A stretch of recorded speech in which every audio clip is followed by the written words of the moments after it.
Hello, I'm Locke Meredith. I'd like to invite you to join me on the next Legal Lines, where my guest is Duston LaFont. He is the Executive Director for Front Yard Bikes. He started in his front yard repairing bikes, now in a 10,000 square foot building, and it's a ministry where he helps teach children 6 to 18 life skills and technical skills to love themselves and others. So join us on the next Legal Lines with Duston LaFont of Front Yard Bikes. Hi, I'm Sean Fagan of Locke Meredith, Sean Fagan & Associates. Open the phone book or look online. There are plenty of lawyers to choose from. And if you ask any of them, they'll agree that the vast majority of claims settle without ever having gone to trial. And I'll tell you, any lawyer can settle a claim. It's not hard to settle a claim, but it takes hard work to get a client what he or she deserves. At Locke Meredith, Sean Fagan & Associates, we have a proven record of working hard for our clients. Whether you hire us at all, give us a call. Hello, welcome to Legal Lines. I'm Locke Meredith, and I'm very pleased to have on the show for the very first time Duston LaFont. He is the Executive Director of Front Yard Bikes. Dustin, it's great to have you on. Nice to meet you, Mr. Meredith. I know I see you in church, but we kind of talked back, and I'm glad to finally get you in here. Yes, sir. Pleasure to be here. So tell folks about yourself. Well, interesting story. Obviously, I'm Duston LaFont. I'm Director of Front Yard Bikes, which is a youth workforce development program teaching kids 6 years old to 18 mechanics, gardening, welding, and just anything to get hands-on experiences for our young people. The reason why it's called Front Yard Bikes is because about 10 years ago, a young man came to the front yard of my house in Old South Baton Rouge asking for help fixing his bike, which was always a fun hobby for me. And how do you know to ask you? Did he see you doing it? Oh yeah, oh yeah. Okay. If you know me, you're gonna see me fixing a bike or two somewhere around the house. And I went to a community garden. He had his broke bike. Said, "Can you help me around?" I said, "Sure, come by the house." And he brought a bike that was so broken that we didn't know what to do with it. So I made him a deal. I said, "I got an old bike, bunch of parts. I'll teach you the mechanics to fix that thing. You do it, and you can have it." And honestly, I thought that'd be the only bike I'd ever do that with.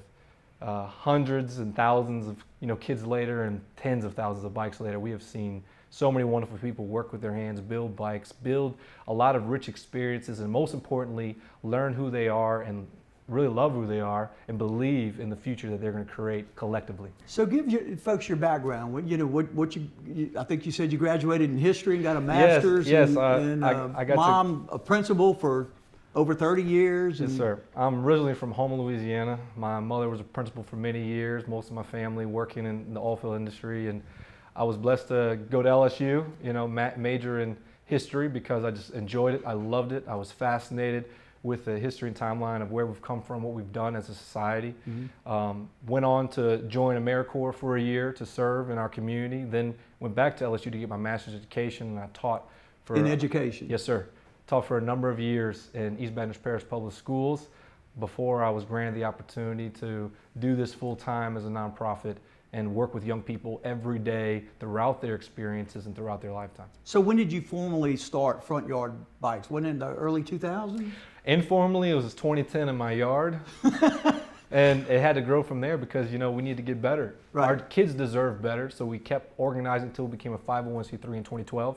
Explain to folks what that means. So we essentially had to apply to the IRS to get approved as a tax write-off organization and to receive tax write-off donations. So if I make a donation, I can deduct it from my taxes. Precisely. If it meets criteria. And the number of foundations in our community that work to create positive programming would now be able to invest in our work, which is extremely vital, and we're extremely thankful that there was a number of agencies waiting for us to be a nonprofit so they could start to build us and help us shape into something that was really positive for our kids. So 11 years later, here you are. Yeah. How many folks you got working for you, and kind of describe Front Yard Bikes. Give me a day in the life. We have a full-time staff of 8 individuals between our retail shop on Government Street, which is our full-service location where a lot of our young people go to work full-time, and then at our nonprofit side where a lot of our kids learn mechanics every day.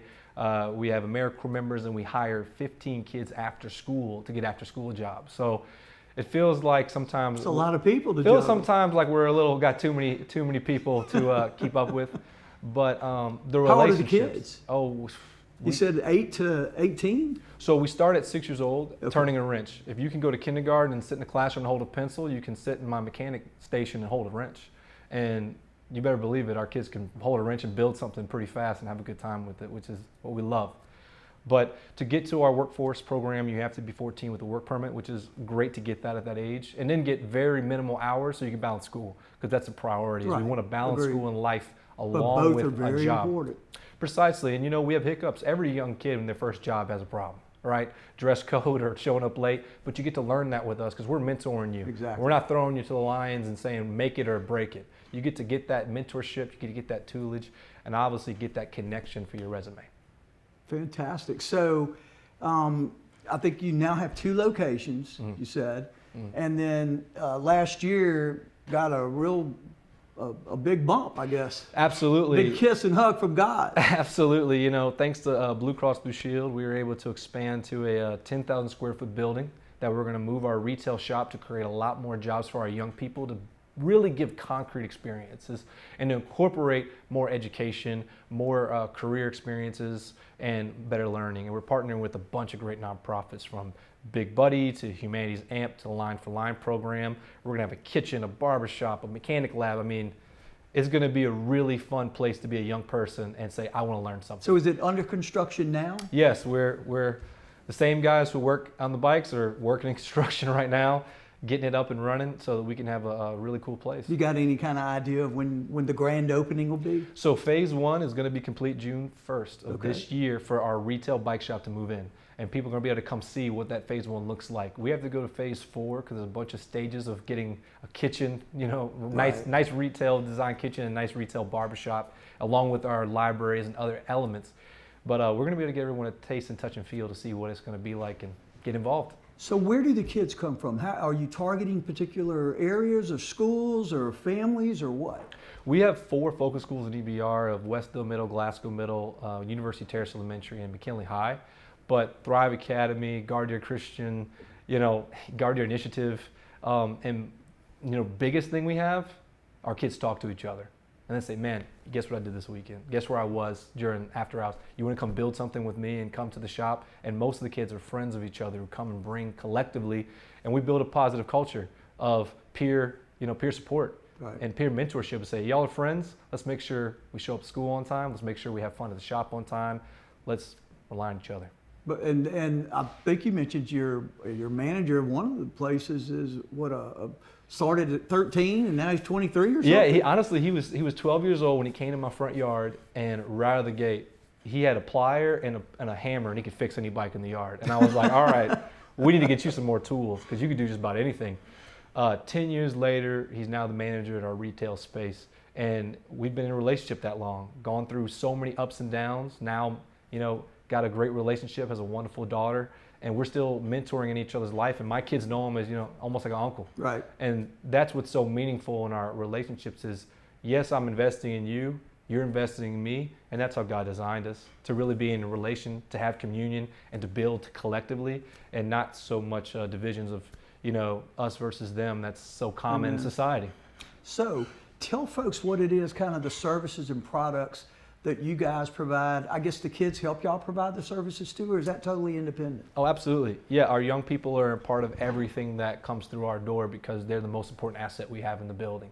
But predominantly we have new bikes, used bikes that we retail. We have a lot of services for repairs and unique designs some people ask us for, just like we had the So LSU. you make bikes, literally you make bikes. I Customized bikes? I don't need everybody coming for that. We're not there yet, but on occasion, we love to partner up with someone who has a particular design and build something really unique. And we were able to do that with some LSU engineers, and every once in a while get involved with Southern University students and BRCC students, which is really cool. We'll continue that on the next subject. It's really fascinating. This is Locke Meredith, Legal Lines, Duston LaFont, Front Yard Bikes. We'll be right back. Hi, I'm Mitchell Meredith. Injuries happen when you least expect them to, making your life more complicated. At Locke Meredith, Sean Fagan and Associates, we know this, and we strive to help each of our clients during these times. Whether you hire us at all, give us a call at 272-5555. Hi, I'm Sean Fagan of Locke Meredith, Sean Fagan and Associates. When insurance companies have been unfair, we've never been afraid to go to trial. Fighting hard to protect your rights, we never settle a case out of convenience. We only settle when it's right for you. Whether you hire us at all, give us a call. I'm lawyer Collins Locke Meredith. Trust is important when hiring an injury law firm. At Locke Meredith, Sean Fagan Associates, thousands have trusted us and gotten the results they deserved. Visit us at LockeMeredith.com. Whether you hire us at all, give us a call, 272-5555. Welcome back to Legal Lines. I'm Locke Meredith. Again, pleased to have on the show for the very first time Duston LaFont. He is the Executive Director of Front Yard Bikes. Let's dive back in. So you talked about y'all have new bikes, used bikes that you sell, you can do repairs, but you also do build customized bikes. Yes. With LSU engineering students. That's what I Yes. just love. So tell folks about it. Well, Didn't they just win or oh, something? they sure did. There was a competition where they were trying to make, I think, the fastest bike with different hydraulic mechanisms, and a hydrogen engine was what our team had selected. Wait, slow down. A hydrogen engine?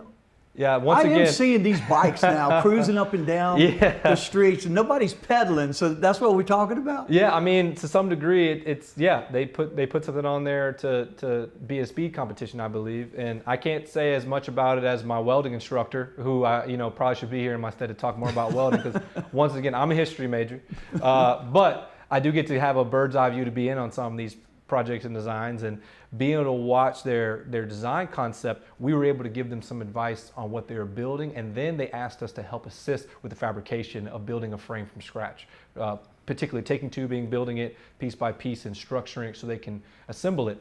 What was the greater honor in this situation was the LSU engineering students came back to our shop, to our youth program, and said, hey, we'd like to get your young people to help with assembly. And that provided an incredibly rich experience for our kids to say, here we are hanging out with engineers, and actually our middle and elementary kids kind of knew more about bicycle manufacturing and assembly than the engineers did. That's basically what engineering is. And they live in it, Our kids breathe it. Yes. They come every single day looking for something new and fun, and they don't even want to keep the bike at all. They just want to have fun building it and creating it. And we get odd bikes from the last 100 years or so of stuff that, they have to figure it out. So we helped them with that project, and then they said, hey, come to the event. So my welder instructor, Will Adams, went to the event with a number of students this past Saturday, and they had a number of heats to see who had the fastest bike, and ours was just assembled the best and had the better motor. So we came up against one other competitor who had a really great design, but let's just say their gears weren't quite working the way the front yard bike's gears were working. We just had a little more smooth trajectory on them. And so y'all participated in the win, the success. We got to have a part of that win, and our kids got to be present to share in that victory and be affirmed that, man, look, God made with these hands. I'm a great asset and a value for my community. Even the university down the road could use the help of the likes of me, because I'm worthwhile. Sky's the limit. Yes, sir. No ceilings. So give me a day in the life. We were talking about it off camera, but I want to hear a day in the life. A kid decides to come. I mean, how do they find out, and how do they get there, and what do they do typically? Typically, a lot of our kids come walking, riding, or being dropped off by parents, because at our 700 Terrace location, we're a youth center where any kid can come and walk in. And anybody can come? Anybody. Okay. Anybody can come who is interested in being involved and engaged. We're a drop-in center. As long as young people have their waiver of liability and parent communication and really have done their due diligence at school and everywhere else, because we want to keep that core value of manage everything you got to do at home. So you all have criteria? We have the essential criteria of, hey, be accountable to do what you're supposed to do, because you're worthwhile. You're walking through the door, which means you're the best thing that ever happened in this city, and we want you. We're looking for your people just like you. We need you. And when that young person walks in, they sign in their book, and they'll go to a number of opportunities, whether they're working in the community garden, whether we have a cooking demo they're going to go and participate in, or we're going to do bike mechanics, which is the bread and butter. Everybody's like, hey, got a flat, or hey, this thing's getting too small because I hit a growth spurt. I need to upgrade. Right. And that's the best thing we hear is... That's the big draw? Oh, I want to hear somebody say, I need to upgrade. And the thing that gets us excited is they'll trade in their old bike, and we'll do an evaluation of the value, and we'll look at it and say, well, let's see your value of this one. How'd you take care of it? And let's exchange it, but we're going to put some more volunteer hours in to get the next bike. That's how they earn a bike? I saw Bikes are earned by hours. So we typically describe a bike anywhere between $15 to $40 in value, and you get $5 an hour credit for the project. So you got to go anywhere from 3 to 8 hours of participation, which most kids in elementary are getting anywhere from 2 to 3 hours. So it could take you a number of days, could take you a number of weeks. And the brave kids, they're starting from frame up. They're starting with zero. No ball bearings, not a piece. Sometimes painting the frame from scratch, sanding it down. and they're going to take them weeks. But when they come But to a they're complete learning project, skills. absolutely, Not learning just skills, but the whole mental attitude and mental process. Well, someone asked us this question. They said, would you even say that the kids who are building the bike are almost building a self-portrait and see themselves? Interesting. And I said, yeah, I guess they see themselves riding it. They see themselves around their friends. They see a version of themselves they're proud of, they Okay. like, and they say, I did this. This is me. I brought this step. No one bought this for me. I did this. Mm-hmm. And having that, privilege and honor to say, yeah, I'm somebody you should know, is what we want every one of our young people to feel. So they walk in the door. They've taken care of any communications in Mm-hmm. advance with you guys. They pick one of 4 stations, or was it all right? And then are they assigned to that by you, or do they choose it? And is that where do they ever shift around, or is that what they stick to? We ask them to choose it. We ask them to get particular to that space. And if we're not really seeing too much movement, because sometimes it's more chit chat and fun because everybody wants to see each other, every day we circle up and stop to do our work meeting. And that is a daily experience. We say, stop, pause, let's do a work meeting so everybody can communicate and talk to each other and let me have a tone of Teaching voice. organizational skills. And at that work meeting, we center ourselves, because sometimes everybody has rough days. Sometimes people come in, everybody has a job knows, you come in sometimes and you're having a hard time with other things that's going on. And young people more than ever, and especially in our climate, more than ever are carrying so much on their backs. Amen. So when they circle up, we have the conversation. We stop to let everyone speak, to share something about themselves, favorite bike or favorite thing to do or something they're thankful for. And then we pause for Thanksgiving. And at Thanksgiving is an opportunity for me to share a prayer and to share Thanksgiving of what we have. Now we call it Thanksgiving because there's a lot of things we don't have. There's a lot of problems all around us. There's a lot of complaining we can do. But if we stop and just look around and say, I'm happy you're here. I'm blessed that you're in my presence. I'm thankful for my family. I'm standing upright. I'm not in the hospital bed today. Today I'm well. Today I'm with you. Today's a good day. It really is. So all the other problems, we could deal with those little by little. But today, let's enjoy this. So do these kids, I think earlier you said they may just stay until they finish their bike, but do some of them just, it becomes their way of life? It's what they do? Yeah, we track hours to see what number of kids are participating on what degree. We'll see over 400 kids a year come through from different other nonprofits and programs just to get the mechanic experience and really the STEM learning experience. But then, Explain to folks STEM. and STEM is science, technology, engineering, or math, or mathematics or mechanics. And for us personally, we see there's about 50 to 70 kids who are getting above the threshold between 50 to 100 hours. That's our core. That's the crew. That's the family unit who's there so much. Everybody knows everyone by first name, knows where everybody lives. A family outside of the house. Gotta be. It's gotta be the village. And this village has each other's backs in everything. Also, we have the accountability of, hey, so-and-so's not at school today. Hey, so-and-so's, Do they really do that? oh yeah, Really? all of us. That's excellent. Hey, so-and-so, look, hey, we gotta watch how we talk to each other. We gotta watch how we do these things. Or, hey, Miss Dustin, this ain't right. We talk and we say, you know why it's not right? Because who are you and who has God made you? You're here. So when you're bringing this, let's talk about what's the problem. What's holding you back? Identify it and let's deal with it, because this is who you are. This is who you've been born to be. And you got friends with you. We'll continue this on the next segment. This is Locke Meredith Legal Lines with Duston LaFont with Front Yard Bikes. We'll be right back. I'm lawyer Locke Meredith. If you're battling an insurance company because of a wreck not your fault and they're not calling you back or being fair, whether you hire us at all, give us a call, 272-5555, or email Locke Meredith, Sean Fagan and Associates. You have nothing to lose. Hi, I'm Sean Fagan of Locke Meredith, Sean Fagan and Associates. When insurance companies have been unfair, we've never been afraid to go to trial. Fighting hard to protect your rights, we never settle a case out of convenience. We only settle when it's right for you. Whether you hire us at all, give us a call. Hi, I'm Mitchell Meredith. Injuries happen when you least expect them to, making your life more complicated. At Locke Meredith, Sean Fagan and Associates, we know this and we strive to help each of our clients during these times. Whether you hire us at all, give us a call at 272-5555.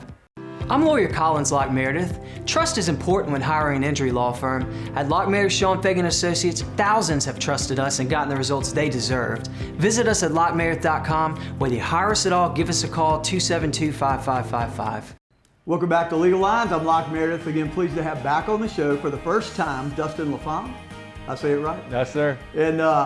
And he is the executive director for Front Yard Bikes. Basically, it's a ministry, but it's also a ministry of teaching kids skills. Yes, sir. And not just skills with their hands, mechanical or engineering skills, but life skills. Absolutely. I mean, how to interact with other people, where do you see yourself bringing something to the table? And it's a give and take in relationships and finding I have something to bring and give, and I know what I'm capable of receiving in return by this relationship. Are the huge values that we start to work with. And, you know, more importantly, we know we want our kids to walk away with a positive identity of who they are as a person more than anything else. Because, yeah, getting a bike is cool, working in the garden, working in the kitchen, welding is fabulous, but if you can't look at yourself and say, I like myself, I'm really somebody, I'm somebody special, and I have great things to do in this world, then what's it all for? Amen. So you've seen kids, we were talking about off, literally come in and be very fragile, I assume, and timid, and then they become the lions that they can be. Yeah, you know, whatever they're meant to be. And even on a word scale, we see some students come in who've always played the part of a villain. They've always been the antagonist. They've always been the problem child. They've always been, you know, the quote bully. The bad one of the family or the issue to be dealt with. They've never been seen as a solution. They've never been seen as a problem solver, and they've never been seen as worthwhile. So when we work with our young people, it's easy to affirm them and the positive things they're doing consistently and say, that's who you are. See, you helped that other person just now? All you did was grab one wrench and hand it. You have the compassion to help people. You know that? You're a helper. That's who you are. We're going to take time to identify what you're doing well, affirm it, and I'm going to attach it to your identity, and I'm never going to let you forget all the good things I saw about you today, tomorrow, and the next day. And when we slip up, that's the 1% mistake. We're not going to let that dictate who we are for the rest of our lives. So how do you guys, the staff, y'all must meet together and kind of talk about, in a positive way, try and figure out how we're going to help each of the individual kids with whatever y'all are witnessing? Is that kind of what takes place? Absolutely, 24/7. We're talking about the well-being. Because y'all are of there young for people. them. Yes, sir. And we really want our kids to know how we perceive them, and we want that to rub off in how they can perceive themselves and appreciate and like themselves. So it's our culture. It's our culture to constantly push it. So when we have a problem or an issue that arises, we don't first say, now you see what's wrong with you? Because we're falling into the trap. We're already getting to the point of everything's wrong with you. You got to fix yourself. How do you fix yourself when you're 6, 8, 10, 12, 50 years old? It's not easy to fix yourself. You're always 60, struggling. brother. Yeah, exactly. But for us to go with, hey, I know you to be great, wonderful, helpful. What's bothering you today? Well, you know what's bothering me? Somebody said something that got to me. That's it? Well, it's a lie. It's a lie. Kick it out the door and move on and be you again, please, because that's what we need. So tell me about the COVID response, because yes, sir. I was looking at the differences between 20 and 21, or I guess 19 and 20. And, I mean, changes. So describe what happened. Y'all adapted. So yeah, we started to lose, you know, obviously personnel, different challenges, different health risks. It just constantly started to change, but we wanted to make sure our kids had resources at the house. And one of the challenges was there was a lot of locations for going to pick up items that you could use and have, such as STEM kits or such as food items. But what happens when you don't have any transportation at home? How do you get reached? And we knew a lot of our families, honestly, sometimes a bike is all they have for transportation. That's it. They're 2 legs, the bus and the bike. So we said, we have vehicles, we have the opportunity. We're going to deliver food, which came through the 3 o'clock project in East Baton Rouge Parish Schools. We're going to deliver STEM kits from the library and from the Knock Knock Children's Museum, who was a fantastic sponsor. I saw y'all kind of do some stuff together. Working with them has been amazing. The stuff that they created and put into kids for us, along with the other nonprofits who are just trying to get out things to their young people and reach them. We knew where all the kids lived. We knew the network for them. In fact, one of our AmeriCorps members who needed the work, he got a big bike trailer, put a bunch of stuff on it, and he would bike it door to door because more families knew that than a random truck pulling up. They didn't always answer the door for some other truck. They're like, who is that? It's a stranger. But the guy on the bike, we know him. Bike? So they'd come outside and say, oh, it's you, and they'd come out for our Mr. Kincaid on his bike. You said y'all also delivered meals.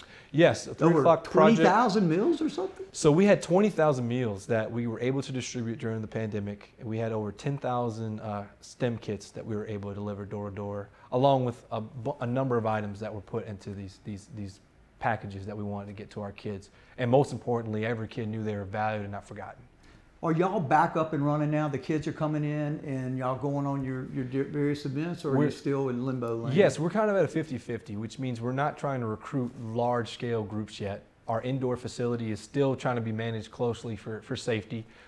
because we've had to close a number of times for cases. Everybody knows when you're Right. outdoors and there's a case, there's different rules than when you're all indoors and there's a case. So we're still doing limitations, but we're doing our best because by summertime, we greatly desire to see faces and have. And y'all going to everybody. do the bike rides where you take them to museums and all that? Absolutely, we're doing those already. Okay, good. Because bike rides are always good. We're doing it every Wednesday and Friday, community rides with our kids. They get a bike, they love it, they use it, but how do we network them to all the local resources, the parks, the libraries, the museums, the local businesses, and using that network to travel and also to get employment, get education, get food, all the things that help you move along. So you basically have referred to the word network a lot here lately. So you must have a lot of group of like-minded folks that y'all all collaborate together and cooperate with each other. Yeah, this is Baton Rouge, Louisiana. We got to work together. You know, and we got to all bring something to the table and say, what do you have? What do I have? And let's share resources and collaborate. And that's a big value from Bike Baton Rouge to the Big Buddy program to, the mayor's office and really anyone, and the sheriff's office who's come ride with us a couple of times. You want to ride with everybody. Sid's next. Yeah, I had to get him on a bike. Sheriff. Tell him, don't send any of the, don't send the sergeants. Come down. Said you ride.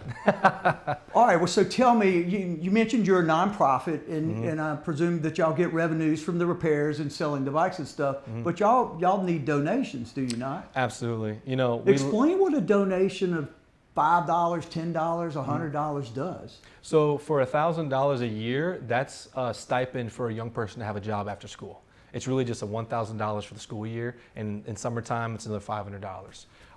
Really, $20 is going to help us repair a bike, any bike. There's no bike that costs us more than $20 because we're vendors of all our materials. It's very inexpensive. So that's a bike for a kid. And when you look on the bigger scheme is when you donate any bike to us, any meal item, snacks, anything like that, we can recycle and use that and put it. Absolutely, absolutely. So it's not only just $1. And lastly, the big one is time. Time. Take time to come visit. Take time to just put a touch and feel. Take time to just tell somebody, what a good thing I heard about today? I heard there's a place called Front Yard Bikes and they're doing something good. Talk about the good news in our community a little bit. Not just to complain. Are there field trips taken from schools to come see y'all or anything of that sort? Yes, we work with Thrive Academy directly, and we've worked with some of the other church networks. The Presbyterian Church and United Methodist actually sends their group Hype to our campus, and Excellent. They want to get this piece of what we're doing brought to our So program. how do folks find you guys? They need to come to frontyardbikes.com. It's a great location. We're on Facebook. We're on Instagram. Just look us up. You always can come to our business, 2560 Government Street, and 700 Terrace Street is our current nonprofit location. Just come visit us. Dustin, thank you very much. Yes, sir. Appreciate having you on the show. Look forward to getting some updates. It's Locke Meredith Legal Lines, Dustin LaFont, Front Yard Bikes. Thank you for being with us.